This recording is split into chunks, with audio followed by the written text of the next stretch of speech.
Hello everybody, and welcome to a new segment. Now, today I'm going to be mad. This isn't going to be a Life of the Gamer rant, but today I am going to be a little mad, because if you read the title of the video, you probably see that it says Sega is not dead. Now, you might be wondering, why does it say Sega is not dead? Well, that's because there's been a GameSpot article that's been going around. I'll put the link in the description below, but there's been a GameSpot article going around talking about how Sega basically had to cut 300 jobs as they relocate from San Francisco to Southern California, right? And it also said that Sega will focus more on PC and mobile games as opposed to console games. This is the facts. These are the cold hard facts before I get into what really made me make this video so fast. Now, Sega said they will be expecting a $34 million net profit this year. Read that, profit, not loss, profit, $34 million net profit, which is significantly lower than the profit they made last year, which was $260 million. Profit. Let's keep that in mind. Profit. And you might be saying, well, this doesn't sound that bad. 300 jobs sounds like a big thing, but what people don't understand is, now let's actually, before I say that, let's talk about why I'm actually making this a video. Normally I don't do news updates. You probably would know that if you're watching this, and if you're a regular viewer, I normally don't do news updates because I haven't done it in a long time. But I just had to do this one because so many people are making videos. If you just search Sega on YouTube, which I did a couple days ago and I did today, you will find so many videos talking about how Sega is dead now. How they said, oh my god, Sega is dead. Now we all have to look at what Sega did and everything. Two of the videos that were basically the ones that made me make this video because people don't understand simple, stupid facts was Review Tech USA's video called Sega is Pretty Much Dead, and it really sucks.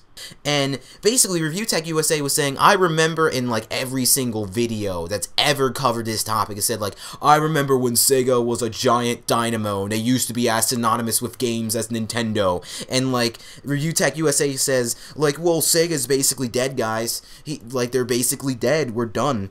And then he makes a video the next day talking about how Sony is cutting Sony Online Entertainment. And remember guys, Sony is in a much worse financial state than Sega. Sega may not be as big as gaming as Sony is, you know, not be as big as a name in the game, but Sony is getting losses. They're not getting profits, they're getting losses, and their stock is dummy stock.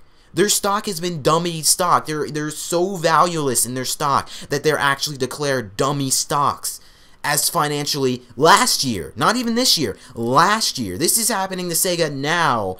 This was happening to Sony last year, and Sony just cut a whole bunch of jobs. But apparently to Review Tech USA, Sony cutting all those jobs and everything was Sony being aware that they had to cut the fat. Was Sony making a good business decision because they knew they had to cut fat to make a profit?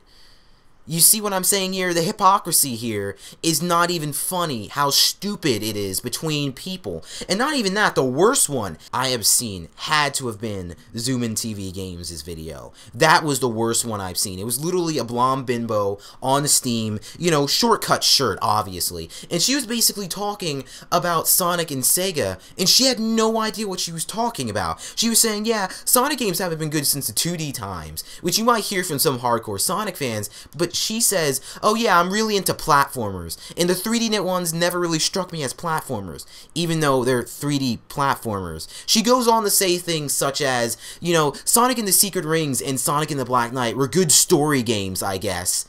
Really? Sonic and the Secret Rings, a good story game.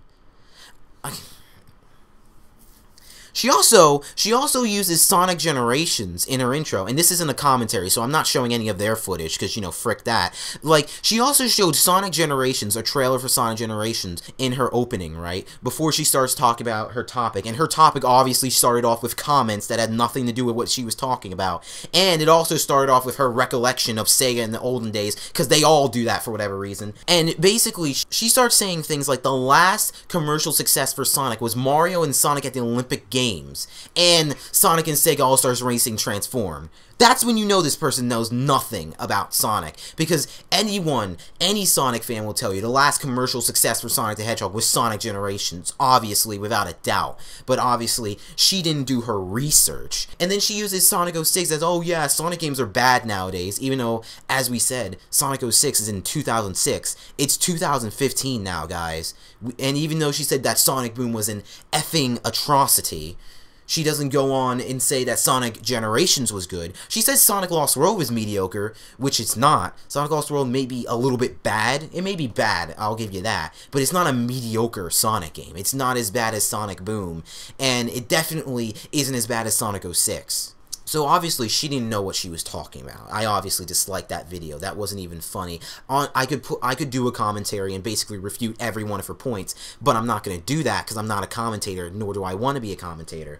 But the main thing I have to imply to everybody is that you have to remember, Sega is not just Sega of America. Just how, like, Nintendo is not just Reggie Fils-Aimé and Nintendo of America, Sega is not just Sega of America. Sega has at least, I don't know if they have 4 branches, but they have at least 3 main branches, or only 3 branches, of Sega of Europe, Sega of Japan, which is the biggest one in the actual main branch, and then you also have Sega of America. So cuts for Sega of America aren't giantly affecting Sega of Europe and Sega of Japan. This isn't going to drastically destroy Sega. Sega is not just Sega of America. There's not just one facet to the whole Sega cognitive machine. This isn't just one thing. So a restructuring going around for Sega isn't going to be a big thing. And honestly, the worst comes to worst, Sega can just do digital. I don't know why everybody, sure, Sega's moving to mobile and PC, but remember, PC has a gigantic audience. But no one seems to remember that. They say, oh, well, they're not going to focus on consoles. You know, we do have Sonic 4 Episode 2. Digital games are easier to produce than, you know, console games that have, like, you know, that are on disc. Obviously, Sega could just do that. They still have money. And we all know that the losses that they suffer this year, which aren't even a loss, it's just basically a difference in the profits. They still made a profit, but we all know that the losses this year happened because of Sonic Boom. Anyone can tell you that. Sonic Boom was the main reason. They put so much money into a TV series, a comic book series, and a game, and 2 video games made from outside developers that both never handled a Sonic game before, and we all know how bad those are. And yes, I am still making my review, but we all know how bad those are. So basically saying that this is going to be doom and gloom for Sega, and saying that Sega's basically done, it's impulsive, to say the least. It's just not true. Even though I will say Sega is not financially where they were 20 years ago, where they were 10 years ago, or where they were last year, that still doesn't mean that they're going to die because one branch of Sega hits a little bit of losses. And as I said, Sony had the same thing. They're cutting Sony Online Entertainment. Sony Online Entertainment is now a multi-platform independent developer, and you might know Sony Online Entertainment from PlanetSide 2 and all that stuff, whatever, but they already cut them. No one's saying, well, yes, all the Xbox fanboys are saying doom and gloom for Sony, but nobody is attributing the same thing. Everybody's saying, oh, Sega is dead, everybody, we gotta move on. And literally the girl from Zoom In TV, I think her name's Tara, it might be Tara Babcock, I don't know, but the girl from Zoom In TV Games was literally like, oh, look at all the franchises that will be effective if Sega goes down. Sega can still make franchises. If an indie developer like Phil Fish or someone with no money can fund a game on their standard salary and all that stuff from investors, but a recognized gigantic individual, or used to be gigantic individual like Sega, can definitely get money from investors to fund a game on the consoles that's digital. They can fund like a Sonic 4 Episode 3 or whatever. They can make good games. And even Tara, which it is called, she is Tara, even Tara said, oh yeah, they could make a comeback. But obviously everybody's too busy saying doom and gloom for Sega to actually look at the facts that there's 3 facets to this. Because we all know Sega of Japan can just make a game, and all that Sega of America has to do is localize it. They can just localize it. All they have to do, it's not that hard. Now, this is mostly a news broadcast.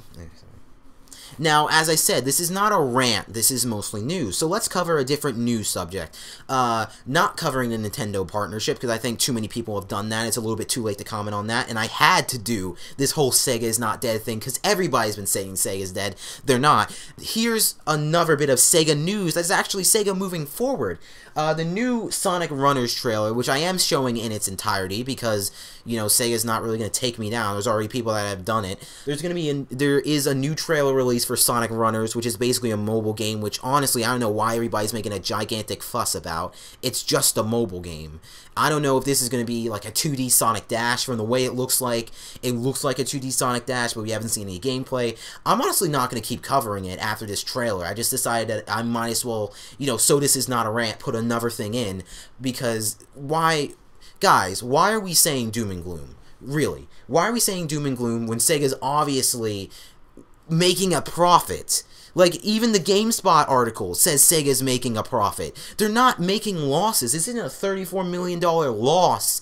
You know, we didn't go from $260 million profit to a $34 million loss, and now we're saying, okay, Sega's in the financial troubles. Sure, we lost a lot of money, but we didn't lose any technical money from our profits. We didn't lose any technical money. We made just less of a profit, which you could say that's a financial loss, but it's still a financial gain in the long run. So that's basically all I have to say on it. There's going to be a Sonic Boom review tomorrow for episodes 9 through 11.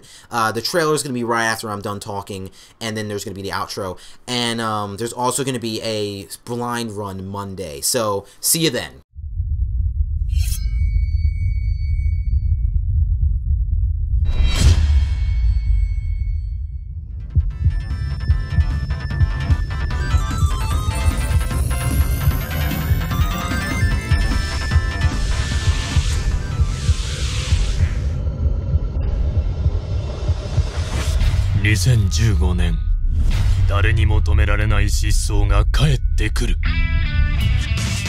あの頃のように、誰よりも自由に冒険しようぜ。走って飛んで最速を目指すゲームがやってくる。ソニックシリーズ最新作ソニックランナーズ。2015年春、スマートデバイスで登場。世界最速を目指せ。